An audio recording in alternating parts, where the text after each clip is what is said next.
Estudiantes del tercer año de secundaria, el día de hoy vamos a trabajar una clase muy importante relacionada a la literatura peruana. El tema en sí se titula La literatura costumbrista. Vamos a iniciar viendo parte del contexto histórico.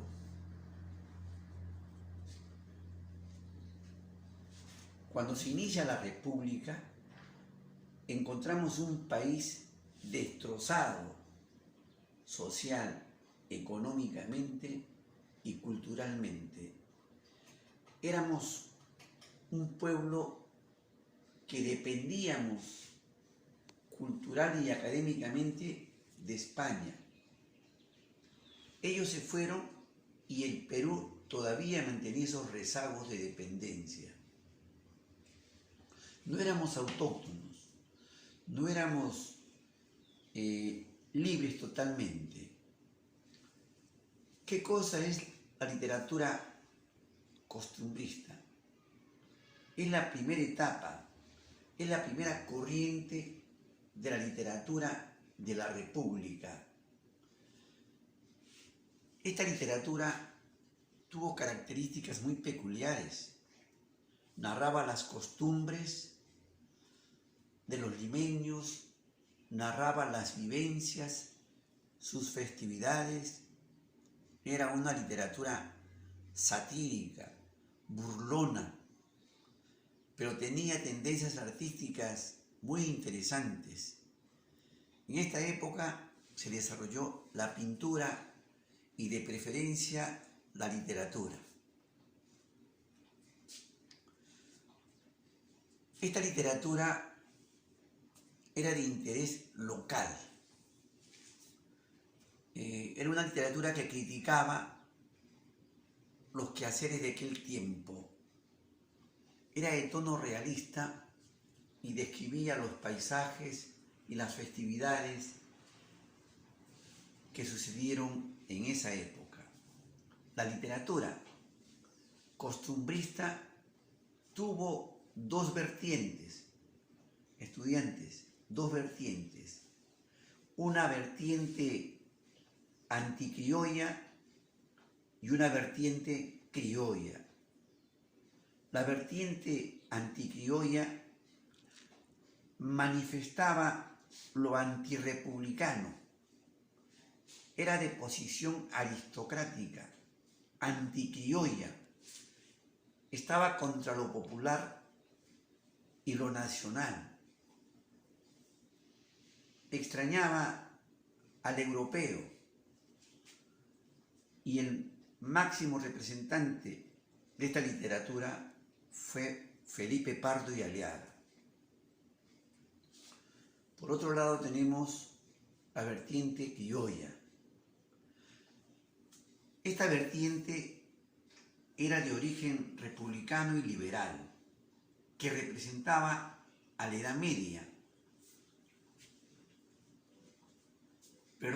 a la clase media, y sus fieles manifestantes eran los criollos, y los criollos, a través de su creatividad, representaban lo nacional, lo popular. El máximo representante es Manuel Asensio Segura. Vamos ahora a hablar de Felipe Pardo y Aliaga y de su quehacer y de su vida. Felipe Pardo y Aliaga sirvió al ejército realista. Fundó un diario llamado El Espejo de mi Tierra. Tuvo formación académica europea. Era un hombre muy culto. Viajó permanentemente a España y narra las costumbres conservadoras de aquella época. Criticó las costumbres tradicionales del Perú. Defendió la colonia y se sentía europeo, era un excelente conservador, parecía hijo de España. Tenemos, por otro lado, a Manuel Asensio Segura, que fue un limeño neto, también abrazó la carrera militar por un tiempo y desarrolló lo que era el periodismo, lo que era la literatura. Características: es considerado el padre del teatro nacional. Criticó a Felipe Pardo y Aliaga por su forma de ser aristocrática y conservadora que tenía. Era un hombre de clase media, republicano, un hombre que defendía las ideas liberales, defendió al criollo y también utilizó un lenguaje netamente criollo.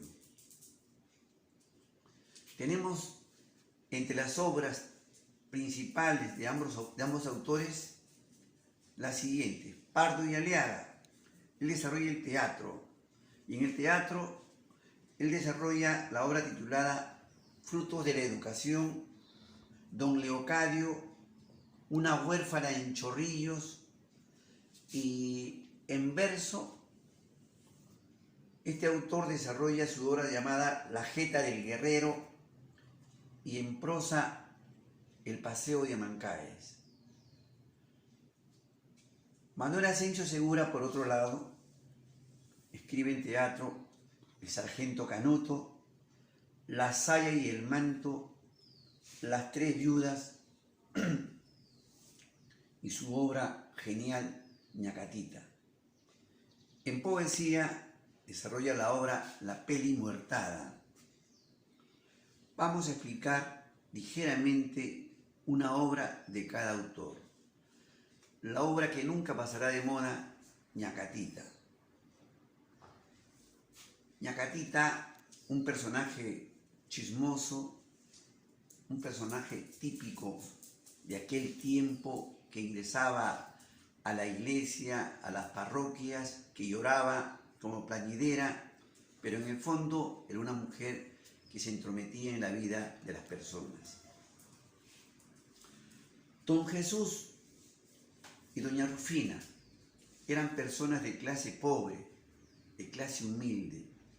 Tenían una hija muy hermosa llamada Juliana.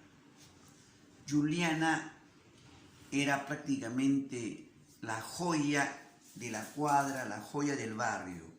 Era pretendida por diferentes jóvenes, pero ella amaba ciegamente a Manuel. ¿Qué sucedió?